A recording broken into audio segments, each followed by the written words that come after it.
Welcome to Speaking Out for International Women's Day 2021. You're about to see a group of women across a spectrum of expertise who speak out professionally, but also enjoy supporting, mentoring, empowering, and inspiring one another.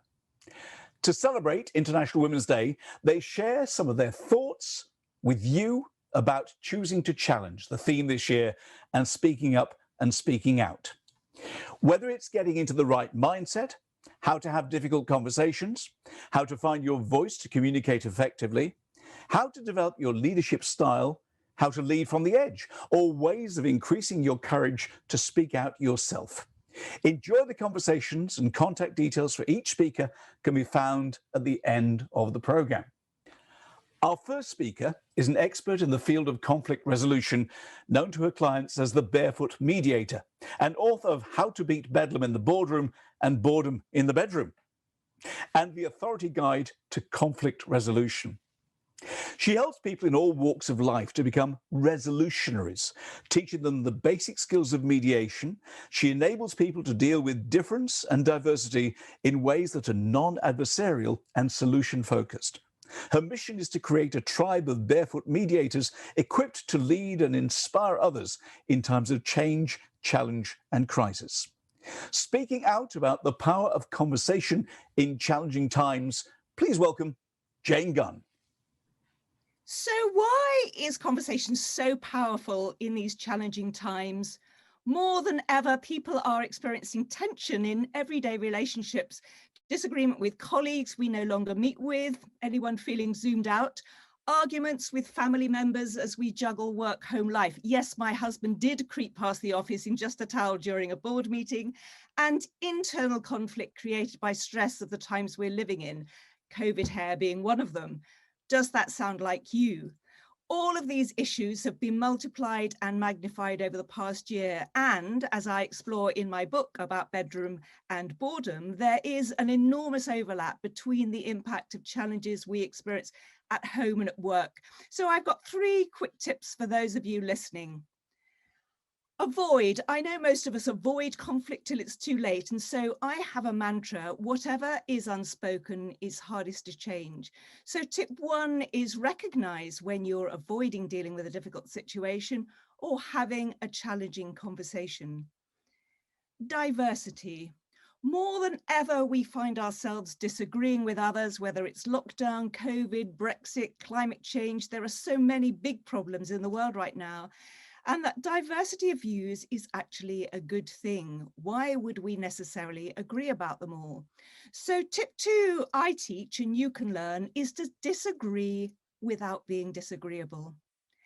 And the 3rd is awareness. The second mantra I have is we speak least about the things that matter most.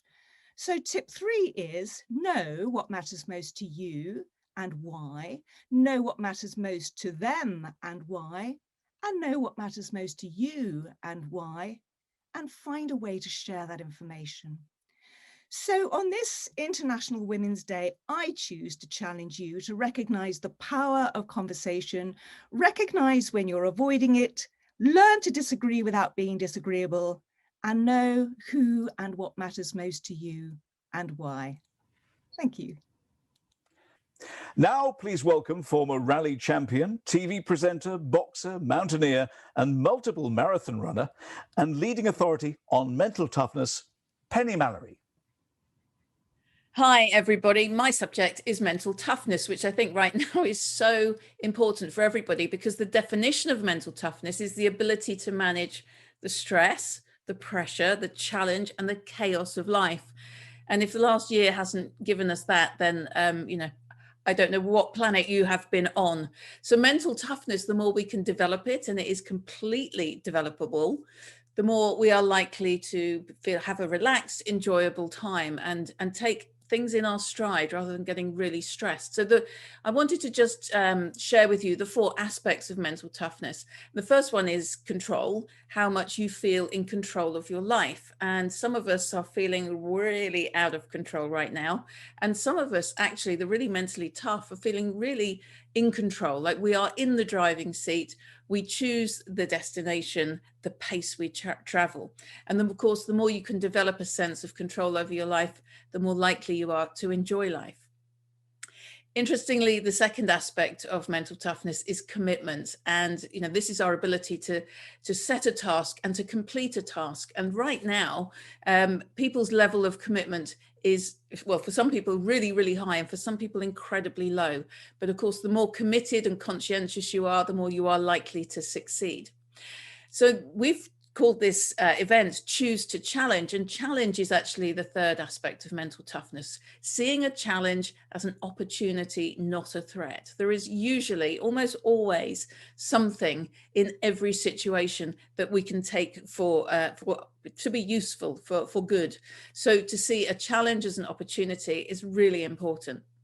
And lastly, it's confidence. Now, the sort of strap line of this event is speaking up and speaking out, and actually that's something that requires a lot of confidence. And in my experience, I've dealt with so many leaders, both genders of course, but I do see a common thread with ladies who lack confidence to speak up and speak out. They're incredibly bright, incredibly able, capable, but just lacking that confidence to speak up and speak out. And you can develop that ability, and I would really encourage you to do that. So mental toughness can be developed. You're stuck with the genes that you're born with, but you can definitely develop your mental toughness. And that's what I do with people every single day. So I'm wondering, what would happen to your life? What would change? What would improve if you could develop your sense of control, your level of commitment, your ability to see every challenge as an opportunity, and your confidence in your ability, your own ability, and your confidence around other people? Just what would happen to your life? Penny, thank you very much indeed for that. Our next speaker is a presence and performance specialist and Amazon best-selling author of Performing as You, How to Have Authentic Impact in Every Role You Play. In her dynamic work with leaders worldwide, her message is that if all the world's a stage, the greatest role you ever get to play is yourself. In talking about finding your true voice, she encourages women leaders to get fit for the job of communicating like it matters by paying attention to their own voices. This results in the power to influence and make a difference. Please welcome Dr. Diana Theodoros. Hi, it's great to be here. The eloquent American poet Maya Angelou once said that words mean more than what's set out on paper, that it takes the human voice to infuse them with meaning. And I'm thinking about International Women's Day, and how if we choose to challenge, we need to hear women's voices and values and vision permeate this field of enlightened leadership. We need to communicate like it matters. So my question to start with is, when is the last time you heard your own voice, truly heard your voice? So many women that I coach say to me, I don't like the sound of my voice. I just heard it on a recording. And what I think they mean is, it's not reflecting what I'm feeling inside about the quality of my messages or creating that deep listening space with my audience. So when we go into this realm of communicating like it matters, the first thing we have to pay attention to is this glorious instrument called the human voice. This is your primary instrument to communicate like it matters. So the first question is, am I paying intention and attention to my voice before I present or speak, or am I just preparing my content?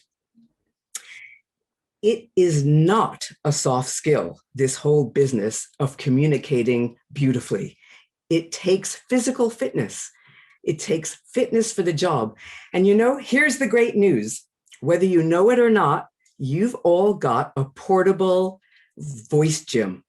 And what I mean by that is, think about your life voice, the voice that you use every day outside of the workplace or those Zoom calls or conference calls. Think about the voice that reads the bedtime story, or the voice that called your dog across the field, or perhaps the voice that rises in righteous indignation when you hear something on the news. Or before COVID, imagine that reunion at the airport where you were just elated to see a loved one. Each of you has an extraordinary range and energy of vocal dynamics and expressivity. You just forget to use it. So first up, play your range. The next thing is to think about inspiration. You are always an audience as well as a performer. So be aware, who are the speakers and communicators that truly inspire you? Anything that inspires you is also in you. So steal well and make it your own. On the same subject of inspiration, I would also implore you and encourage you to fall in love with language. Find texts, poems, songs, great speeches, anything that inspires you that is extraordinary language. And just find out what happens when you inhabit that great language out loud. Your voice, your body, your breath, your entire being rises to the occasion and you feel magnificent. And while I'm on the subject of out loud, practice as much as you can out loud instead of reading your notes in your head silently. When your voice hits the airwaves, it gives you great feedback. It tells you right away, am I aligned with my messages or am I struggling? And finally, declare your intention. Ask yourself very simply, how do I want to be heard? Intention directs expression. It's that simple. So, great news, you have become friends and ally with your own voice. And now you just need a tiny bit of courage and confidence to speak up and speak out. And the greatest resource for that is your own life story. When you think about those powerful lessons from your life and you truly value and honor your life story, you are rooted and grounded in your true voice. And that is what gives you the courage to speak up and speak out. So today, International Women's Day, lift up your posture, open your mouths, and bring the true voice that you have to the world. It is a gift. Dr. Diana Theodoros. Up next is a leadership and organizational performance specialist with a background in setting up and running airlines for Richard Branson. She works with companies who are in the midst of change and disruption to help them create their unique version of the Virgin experience by turning their leadership into a competitive advantage. In talking about leading from the edge, she defines the leader's role in creating the future they care about by taking creative, committed, and courageous action. Please welcome Caroline Ravenel. Hi, it's really great to be here. And what I want to start with today, when we think about stepping up and raising our voice to challenge the status quo, is to think about this concept of authority, which I think is something really powerful when it comes to leadership. I think as a leader, we either step into our authority or we don't. And it's also important to have authority in the eyes of others. Because whilst we may think we're a leader because we have the title and we have the badge, if it's not in the eyes of others, if we don't have that authority in the eyes of others, are we really leading? And I think this authority is important because this whole leadership concept, leadership is a creative act. With every conversation, with every interaction, we're co-designing and shaping a future, whether it's a future we want or a future we don't want, with those that we are in communication with. And then we're taking action to bring that future to bear. And by action, we think necessarily it's about doing something, but from a leadership perspective, it's also about the action that we create in others, the momentum that we create in others, the mood and the energy. So we're generating our own kind of action and action in others when we are in this authority space. And also when we think about action, this future that we're creating is not necessarily out there somewhere. It's in every interaction, it's in every moment, it's blossoming in everything that we do. So from a leadership point of view, I really think that leadership is not about a bunch of concepts. It's actually a practice. It's actually a performance art. It's something that, for me, leadership is about, it's a full body contact sport. We're either shaping the environment that we're in with aliveness and passion, or we're killing it. So we're our primary asset for changing what is going on in any moment. So when it comes to challenging and stepping into that authority, I mean, organizations are a breeding ground for difference and potential conflict. And it's easy for us to shrink back or find ourselves reacting in ways that necessarily don't create the future that we want, perhaps repeating patterns of the past which lead us down a route of conflict. So one of the ways that I've found that is really useful when we're trying to speak up and create the future that we care about is to ask this very powerful question: for the sake of what am I doing this? What do I care about in this moment? What am I creating? Do I care about creating value and satisfaction and meaning in accordance with the people that I'm working with? And am I committed to taking action to bring that about? Because quite often what we care about is not something that we're necessarily committed to doing. I care about creating New Year's resolutions, but I'm not really committed to that. So sometimes we could be committed to playing safe or being right rather than actually shaping something that we really want. So on this International Women's Day, I think the future is always being created. We're always creating a future. There is always a future that is happening for us. So let's make it a future that we choose to have rather than something that we just have to live with. Our next speaker is the author of the best-selling book, Virtual Leadership: Practical Strategies for Getting the Best Out of Virtual Work and Virtual Teams. Her next book comes out in July, Making Workshops Work: Creative Collaboration for Our Time. She works with organizations and individuals to turn tricky projects from a hard slog to creative collaboration, whether teams are together in person, virtual, or hybrid. She literally wrote the book on creative collaboration. Please welcome Dr. Penny Pullen. Thank you. The old ways of working that have been going down the centuries for thousands of years of patriarchy are really all about directive leadership, command and control. Think of that poem about the charge of the light brigade, the people who are following the leader. Theirs not to question why, theirs just to do and die. In this session, I'm going to talk about an alternative, how we can choose to challenge the way things have been done for thousands of years and switch over to a very different way of leading. New ways of working are emerging, things like servant leadership and facilitated leadership. And it's been fascinating in these COVID times to see how the old ways of leading just don't cut it anymore. When you go from having people in the same place to having people scattered out over, well, not necessarily over vast distances, but scattered, not in the same place, you have to work with a network and lead a dispersed network, and things are very different. Being more facilitative, acting as a servant leader makes a lot of difference. And as Caroline said, leadership is a practice. We need to tap into the energy of everybody to deliver those tricky things that we're called to do, those tricky projects and challenges. We should switch to focusing on drawing on the diversity of people we work with. As Jane mentioned, bringing in everyone's talents and insights is not always easy, but it's definitely worth it. We should step up to this mental challenge, as Penny Mallory told us, and use our voice as Diana implored us to speak up and speak out, and also to encourage others in our teams to do the same. It's about being human, not being perfect, but working together to change the future.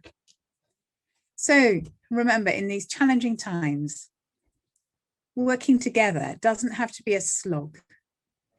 It can be creative, it can be collaborative, and it can be fun. So my hope for all of us is that the lasting legacy of these lockdown times can be our own new levels of leadership that we've found as women and men. Dr. Penny Pullen, thank you very much indeed. We hope you've enjoyed speaking out for International Women's Day 2021, and we hope it's inspired you to think differently and choose to challenge yourself. Our speakers would love to hear from you. Their contact details are on screen right now. Thank you for joining us.